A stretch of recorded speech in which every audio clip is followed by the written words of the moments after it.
You know, it's been a while since I've got a chance to sit down with the folks from SPCA, and I didn't know whether to blame it on the guests or blame it on myself. And then I realized that I was doing the booking of the host, and I was like, you know what? I'm going back to my SPCA people, and they've got a great message this month. And they want to talk a little bit about spaying and neutering your pets. Joining us in studio is our old friend Jessica Lawson. How you doing, Jess? Good morning, I'm fine. And a new face, Alicia Chesney. Hello. Yeah. Hey, how you doing, Alicia? Doing well, thank you. Thanks for having us. And of course, our furry little friend. Star. Yeah, the star of the show. Roxy. Roxy's a beautiful dog. Got to play with her just before the show started, and boy, she's got a lot of energy. She does have a lot of energy. She's about 3 years old, terrier mix, which I think terrier in dog language means energy. Oh yeah. No lack of it. Absolutely, and of course, very sweet. lovable. Very sweet, very playful. She is good with kids, and she had a family that actually had some kids. They moved out of state, so that's why she's here right now. No cats, though. It's probably not the best home for her, but she's got a lot of love to give. She's definitely got a lot of years left. She's only 3, so she just needs a family to go to. And do you have any of the food? I do. The coolest thing about her, you got to watch this dog eat. She's got this little ear thing. One ear stays down, one stays up, and then she's just... Get it. There's more out there. Oh, here, Rox. Oh yeah, she's got the one-eared That character. ear is just so cute. I could sit and watch her eat. She's like, hey. Oh, yes. It's like the Oh, food yeah. radar. Shark fin. Well, we'll get back to you in a little bit, Rox. We'll try and find you a home. But for right now, we want to tell the folks a little bit at home, a little bit about the Spay and Neuter program, and we're going to take a different approach to this before we just ask questions and just kind of fire off like that. But we're going to do a little myth buster thing, right? Yeah, definitely. All right, so let's go ahead and start off with the first thing. When it comes to spaying and neutering, female dogs and cats should have at least 1 litter before having them spayed. Is that a myth? Or is Absolutely a myth. Absolutely a myth. Because in a lot of cases, actually, beneficial effects of spaying and neutering are reducing the chances of a lot of different types of illnesses and cancers that they'll get in the future. If you do it before they actually go through their first heat cycle or their first litter, which generally comes around 5 months of age or so for cats, 6 months of age for dogs, that can be that early, then you actually eliminate chances of lots of different types of ovarian cancers, uterine cancers, there's mammary cancers, for male dogs if you get it early, prostate cancers, and there's no actual physiological or health benefits that come from going through that. You just increase the risks of them having that cancer, and also, you know, any complications that they may have with the pregnancy or anything of that nature. Mm-hmm. So when it comes to the female, you want to spay them, try to ideally spay them before their first heat cycle. Absolutely. Okay. 5 months, I think, is when we... Yep.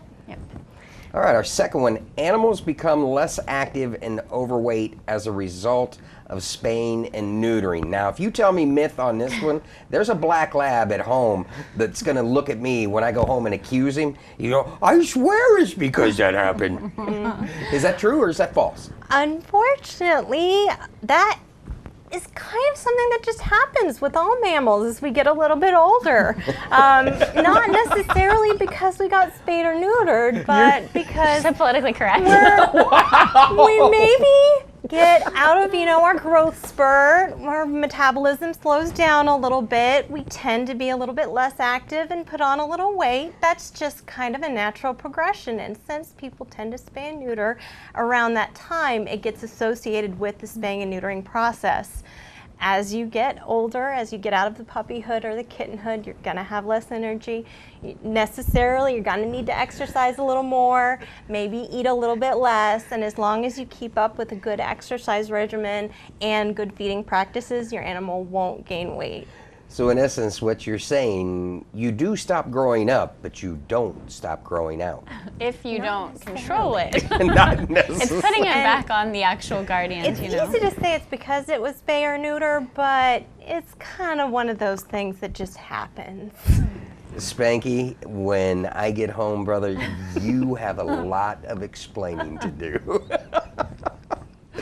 All right, let's go on to our next one. Behavior is adversely affected by sterilization. I'm going to go, since we're already talking false, let's go false. Yeah, definitely. A lot of people, I think, associate, especially with the males, oh, his manlyhood, it's gonna, he'll be a wimp dog, and Alicia will tell you, just not true. Not true. The only behavioral effects that we actually have are positive ones.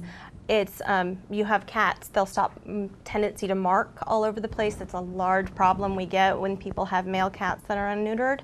If you do that are or aren't? That are not neutered, Okay. they will They be marking spray. their territory. Okay.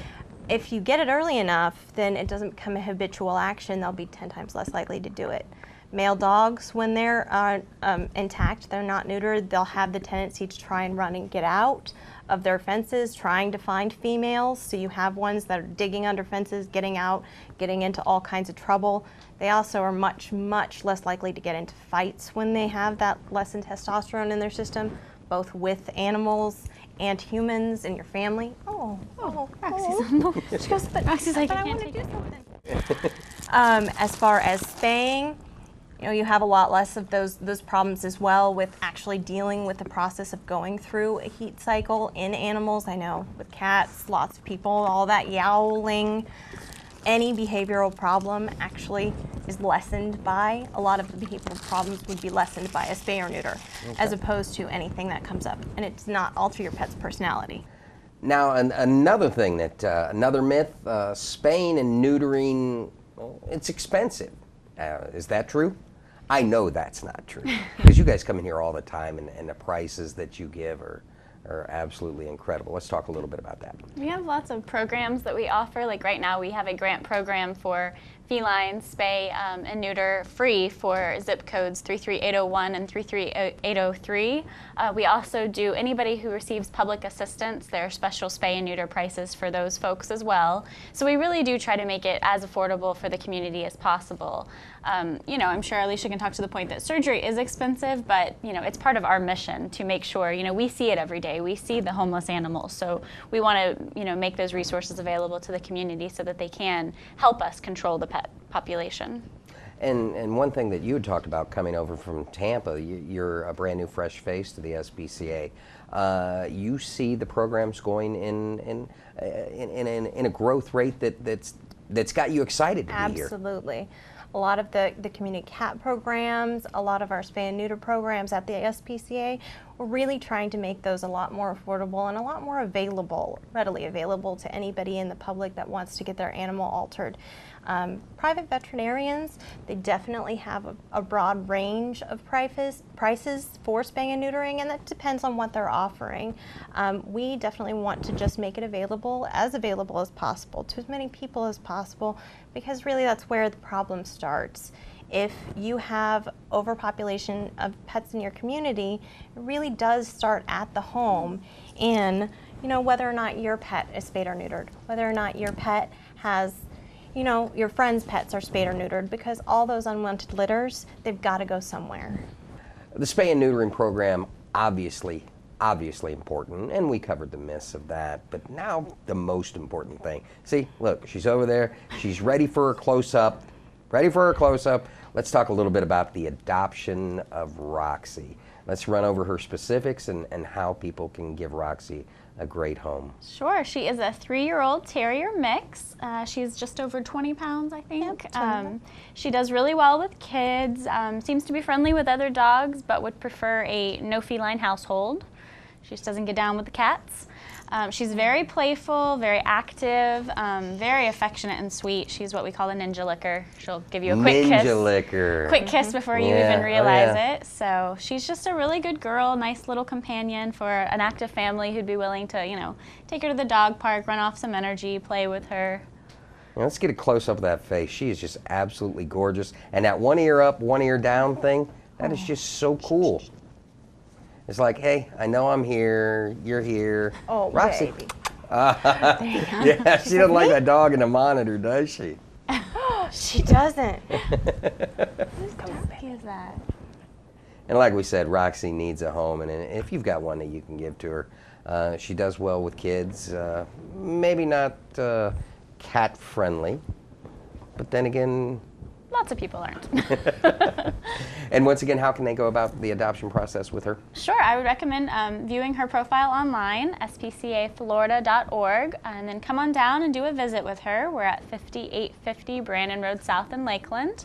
There will be, the visitation process and then the application. So Roxy is waiting for you. Come down and visit her. Now, when you say view the profile online, are all the do all the animals have a profile online? On a good day, yes.